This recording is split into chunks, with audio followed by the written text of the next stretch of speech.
There was a king who always knew the best time to start something, the best people to listen to, and the worst people to avoid.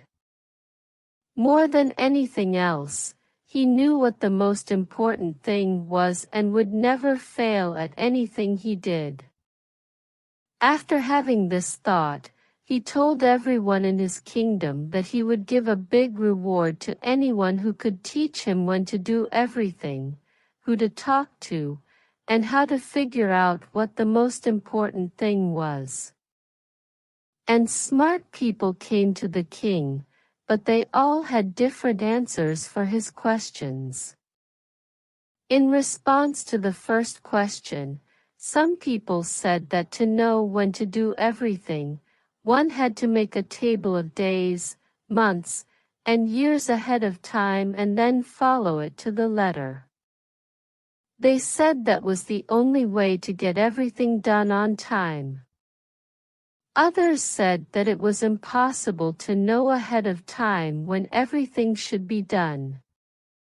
Instead, they said, people should pay attention to everything that was going on and then do what was most important. Others said that the king should have a council of wise men to help him figure out the best time for everything, no matter how aware he was of what was going on.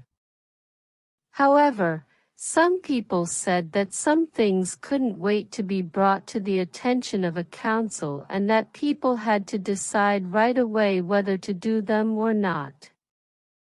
But to make that choice, you had to know what was going to happen first.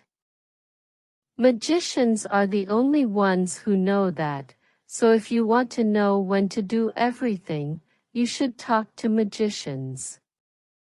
The answers to the second question were just as different. Others said the king needed his counselors the most, while others said he needed his priests and doctors the most. Still others said he needed his warriors the most. Some people who were asked what the most important job was said that science was the most important thing in the world. Another group said it was military skill, and yet another group said it was religious worship. Because each answer was different, the king didn't agree with any of them and didn't give the reward to any of them. So, he decided to talk to a famously wise hermit in order to get the right answers to his questions. The hermit lived alone in the woods and never left. He only let normal people stay with him. So the king took off his fancy clothes and got off his horse before getting to the hermit's cell. He went on by himself after leaving his bodyguard behind. The hermit was digging in front of his hut when the king came up behind him. When he saw the king, he said hello and kept digging. He was thin and weak, and every time he dug his spade into the ground and turned some dirt, he took deep breaths. The king approached him and said, "Wise hermit, I'm here to ask you 3 things. How can I learn to do the right thing at the right time? Who do I need the most, and why should I pay more attention to them than to everyone else? What are the most important things that need my immediate attention?" The hermit heard what the king said but didn't say anything back. Instead, he spat on his hand and dug again. The king said, "You're tired. Let me take the spade and work for you for a while." The hermit said, "Thanks," and then gave the king the spade. He then sat down on the ground. After he dug 2 beds, the king stopped and asked him the same questions again. Again, the hermit didn't answer. He got up, reached out for the spade, and said, "Now rest for a while, and let me work a bit." The king didn't give him the spade, though. He kept digging. Another hour went by.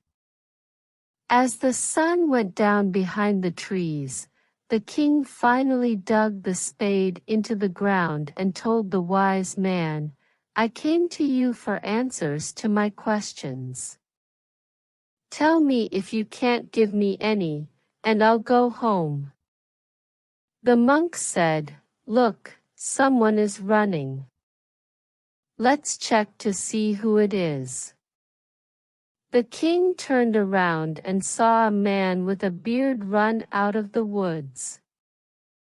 The man had his hands on his stomach, and blood was coming out from under them.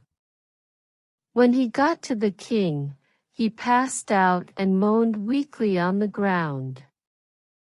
The king and the hermit took off the man's clothes. He had a big cut in his stomach. The king soap washed it and then put a bandage on it with his handkerchief and a towel that the hermit had.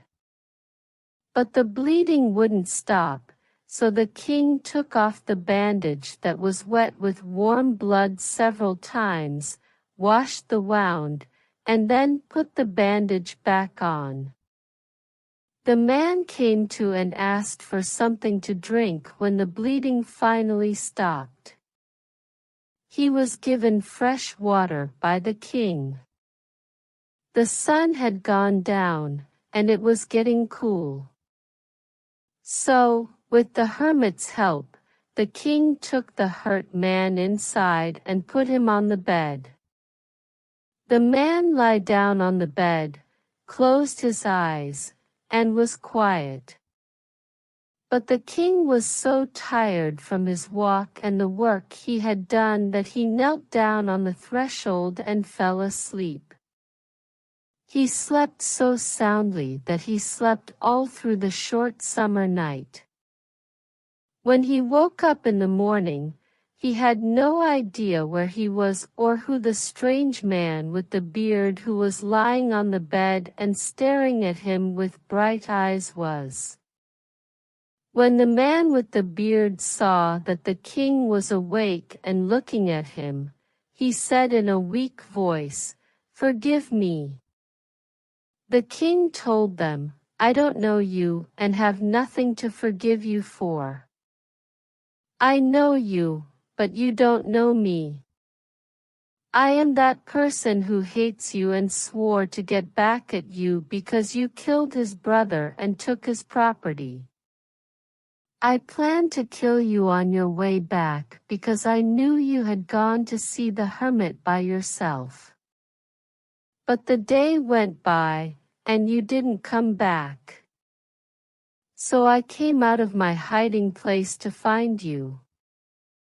When I did, I ran into your bodyguard, who saw me and hurt me. I got away from them, but I would have died of blood loss if you hadn't cleaned up my wound. You kept me alive when I wanted to kill you. I will be your devoted slave as long as I live and as long as you want me to. I will also tell my sons to do the same. Please forgive me." The king was thrilled to have made peace with his enemy so easily and to have gained a friend in him.